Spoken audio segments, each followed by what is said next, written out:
Okay, we'll move on to the putting green where there are differences. The first one actually is a small difference if you're on the wrong green. Heretofore, you only had relief for the ball off the green and you would be standing on the green as you take a swing, which was damaging greens. Okay? Now, you must take full relief from the green. So, your nearest point of complete relief, in other words, stance and swing, that's how you take the relief from the green, which is the difference.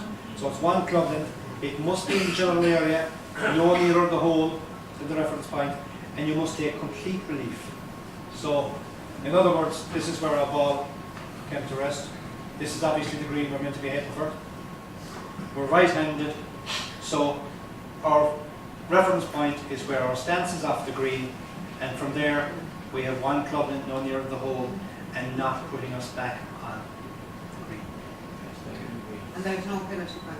Well, that's free relief, yeah, no penalty. You're prohibited from playing off that green, so it's, you know. And if you're left-handed there now, what's the scenario? Oh, if you're left-handed, your nearest point of relief is where the heel of the shoe is. Okay, actions allowed or required on the putting green. Okay, if natural forces cause a ball to move, their ball to move on the putting green, it must be played from its new spot. But if the ball has already been marked, lifted and replaced, the ball must be replaced. This definitely is a direct result of Billy Horschel in the Masters last year. So, I suppose to bring it back into a normal scenario, if you take, I'll go back to my own club, the second Novelli one. So you hit it up the hill and it's a windy day. Before, if you were above the hole, you'd mark it, you'd put the ball back down and hope to blow into the hole. But if it was below the hole, you'd mark it, you'd put it into your pocket and you'd keep it until the very last second in case it would blow off the green. Okay? What it is now is that it's not enough to just go up and mark the ball. You must take the ball out of play, which would be lifted. Okay? So once you lift that ball, where that marker was and where that ball is, no matter what happens after that, is where the ball is replaced. If the wind blows it off, or it comes back to them. If you do not lift it when you mark it, the ball is still in play, and wherever the ball comes to rest is where it was in the previous stroke. Okay. And if you knock your ball and you lift it in your pocket and you wait and your partners play out, and then you put down your ball, lift the knocker, and it moves. Yeah. Now, once you put down the ball and the ball has been, just say, to go back to your scenario, you put the ball down, you take away the marker and you're waiting for the guy to play because you realise he's further away than you are. And then your ball moves, you replace it. You can replace it from. Yeah, and if it blows into the hole or goes off the green, you replace it. Okay? So your mark, you've lifted your marker's gone, but that is the point where your ball was taken out of place and that goes back into play. And if you don't mark it and it moves? Well, if you don't mark it at all and it moves, you're in the lap of the gods. Wherever it stops is where you are. And if it rolls out of bounds, you're out of bounds. Okay? So, I suppose from that point of view, that's what it is about. I think when you get to the green, it's going to mark the ball. But marking is not enough. Okay, you have to lift it. Okay? Because before, once your ball was at rest on the surface, the marker was the same as a leaf or anything else. It didn't matter. Okay? If the ball is at rest on the surface, the ball is in play up to now. Whereas by doing this, you're securing your spot. Now, if your ball is 4 foot, like I say, above the hole, and you think it can come back down into it, if it was on the right of 17 here, or a couple of ridges in Castle Island, and you think it, well, I'd be leaving the ball there until to see did it move if it was going to be. But the second you mark it and lift it, that's your point. The ball is going back to no matter what. The difference now is obviously putting with the flag in. So when you're on the green now, the green is the same, but you can put with the flag in or out. The biggest difference is, well, it's not a difference, it's much different. You have to clarify it. So you'll say, I'm leaving the pin in, or will you please pull out the pin, or will you tin the pin? But you must make your decision before you make your stroke. In other words, if you say nothing and the flag is in and there's nobody looking, next you think you're going to ricochet off because it's going too hard. You can't say, well, you run up there and pull the pin. You know? It's just, so you need to make a decision as to what you're going to do with it. Okay. So there is no penalty for accidentally causing the ball or marker to move. The ball marker must be removed before the stroke. Okay?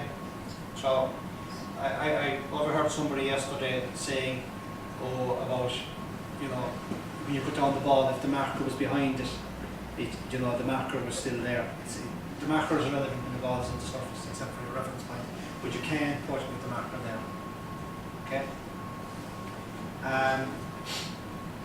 This is actually a big difference. Line of play might be touched, maybe touched by caddy or marker. You know, before, especially in team events, you'd say, oh, come up along here, and next time you touch the ground and say, oh, that's a goal. Thanks. You know, I suppose because of the changes as to what we can do on the surface of the green now, that's no longer the case. Okay, repair or damage to the putting green. Okay, we can remove sand and loose soil. We can repair ball marks, which we could anyway, spike marks, which is new. We can repair old plug holes, turf plugs, which we could do anyway. We can repair animal tracks and hoof marks. Okay, you know, and we can remove embedded objects like stones or acorns. So that's all okay. That's all deemed to be okay. What we cannot do is, even though you'll be slow anyway, fix aeration holes or grooves from verti-putting. Okay? We can't fix damage resulting from irrigation or rain. You know, no, that's not temporary water. That's just, we'll say, if there was wear on some part of a green from it, you can't do that. Bare or diseased areas, that's just part of the course. And natural wear to the hole, we can't. Not sure if your clubs have a local rule for relief from aeration holes. I didn't see it in the card. A lot of clubs do, but basically all that is it's giving you relief to pull your ball out of the aeration hole. It's not telling you can fix it. No, or flag stick. As I was saying, you may leave the flag stick in the hole, you can remove it or have it attended, but you must decide before you make the stroke. There's no penalty if the ball hits the flag stick and left in the hole, but you must play the ball as it lies. So if it ricochets off it and goes off the green, well, your next shot is from off the green. Okay? Ball resting against the flag stick. This is a bit of a funny one. My advice to everybody is, if your ball's against the flag stick, take a good look at it. Because if the ball is against the flag stick and any part of the ball is below the surface, as in the smallest part of it, the ball is deemed as hold, take it away. Okay? You know, I definitely think the last thing you're going to be doing if you're putting with the flag is sticking and the flag is against the ball's against the flag stick is don't touch the flag stick to start it, to see where the ball is. Because if the flag stick is leaning more than normal to one side, the ball is against it, then you haven't determined that some of the ball is below the hole. But if you move the flag stick that falls in, you have to replace it on the edge and it's an extra stroke to put out. Which is a kind of an anomaly in what has been going on all the time back. If you move the flag stick, if dropped into hold, that's the opposite now. But the different, you see, the thing about it is that look first, okay? Now obviously in a match, I'd be saying, oh yeah, it's definitely below the surface, and you'll be saying, no, it's not. That's the problem, you know? But we're back into the integrity of the game. Okay? So I think we have it here. If any part of the ball is below the surface, the ball is hold. If no part is below the surface of the bowling green, the ball is not hold, and play as it lies. If the flag stick is removed and the ball moves, there is no penalty, but the ball must be replaced on the lip of the hole. Okay? This is all to do with the flag stick being in. Okay? Like I said, there is a picture that goes around there of a ball plugged into the side of the hole, and it's not all below the hole. And if there's no flag stick in, it's not hold.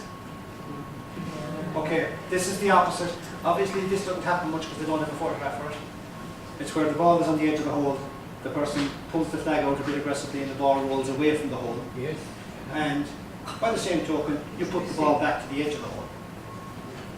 Just consistency, but it just shows to the side, and then you hold out from the edge of the hole. Okay, this hasn't changed. Ball overhanging the hole. You're allowed a reasonable amount of time to reach the hole. You're allowed 10 seconds, and after 10 seconds if it falls in, you have to add a penalty shot. You don't take it back out or anything else, but you just add a shot. Okay?